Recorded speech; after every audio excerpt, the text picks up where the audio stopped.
റഷ്യയുടെ വ്യോമ മേഖലയിലേക്കും പ്രധാന നഗരങ്ങളിലേക്കും ആക്രമണം നടത്തരുതെന്ന് അമേരിക്ക യുക്രൈനോട് അടിയന്തരമായി ആവശ്യപ്പെട്ടിരിക്കുന്നു.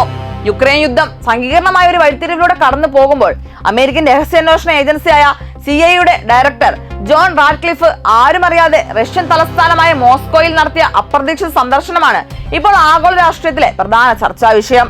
ദേശീയ മാധ്യമമായ NDTVയുടെ റിപ്പോർട്ട് പ്രകാരം ഓഗസ്റ്റ് 24 മുതൽ 25 വരെയുള്ള ദിവസങ്ങളിൽ റഷ്യക്ക് നേരെ യാതൊരുവിധ മിസൈൽ അല്ലെങ്കിൽ ഡ്രോൺ ആക്രമണങ്ങളും ഉണ്ടാകരുതെന്ന് അമേരിക്കൻ ഭരണകൂടം യുക്രൈന് കർശന നിർദ്ദേശം നൽകുകയായിരുന്നു. അമേരിക്കൻ സൈന്യത്തിന്റെ പ്രത്യേക വിമാനത്തിലാണ് CIA മേധാവി റഷ്യയിലെത്തിയത്. ആഗോളതലത്തിൽ ഉപരോധങ്ങളും ഭീഷണികളും ഉയർത്തുമ്പോഴും റഷ്യൻ ഭരണകൂടത്തിന്റെ കരുത്തിനും സൈനിക സ്വാധീനത്തിനും മുന്നിൽ അമേരിക്കയ്ക്ക് നേരിട്ട് ചർച്ചകൾ നടത്തേണ്ടി വരുന്നു എന്നതിന്റെ തെളിവാണ് ഈ രഹസ്യ ദൗത്യം.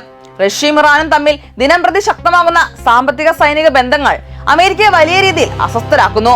ഇറാനെ സാമ്പത്തികമായി ഒറ്റപ്പെടുത്താൻ ശ്രമിക്കുമ്പോഴും അവരുടെ പ്രധാന പങ്കാളിയായ റഷ്യയെ ഒഴിവാക്കാൻ അമേരിക്കയ്ക്ക് സാധിക്കുന്നില്ല. കൂടാതെ ഭാവിയിൽ നാറ്റോ രാജ്യങ്ങളുടെ ഐക്യം പരിശോധിക്കാൻ പുടിൻ നടത്തുന്ന തന്ത്രപരമായ നീക്കങ്ങളെ മുൻകൂട്ടി അറിയാനും തടയാനുമുള്ള ലക്ഷ്യവും ഈ അടിയന്തര സന്ദർശനത്തിന് പിന്നിലുണ്ടെന്നാണ് അന്താരാഷ്ട്ര നിരീക്ഷകർ കരുതുന്നത്. തടവുകാരുടെ കൈമാറ്റം ഉൾപ്പെടെയുള്ള വിഷയങ്ങളിൽ റഷ്യയുടെ സഹായം തേടേണ്ടി വരുന്ന അമേരിക്കയ്ക്ക് വ്ളാഡിമിർ പുടിന്റെ ശക്തമായ നയതന്ത്ര നിലപാടുകൾക്ക് മുന്നിൽ വഴങ്ങേണ്ടി വരുന്ന യാഥാർത്ഥ്യമാണ് ഇതിലൂടെ പുറത്തുവരുന്നത്. ഉപരോധങ്ങൾ പരാജയപ്പെടുകയും റഷ്യ ആഗോളതലത്തിൽ നിർണായക ശക്തിയായി തുടരുകയും ചെയ്യുമ്പോൾ ഈ രഹസ്യ കൂടിക്കാഴ്ച ലോക രാഷ്ട്രീയത്തിൽ വരുത്താൻ പോകുന്ന മാറ്റങ്ങൾ എന്തൊക്കെയായിരിക്കും?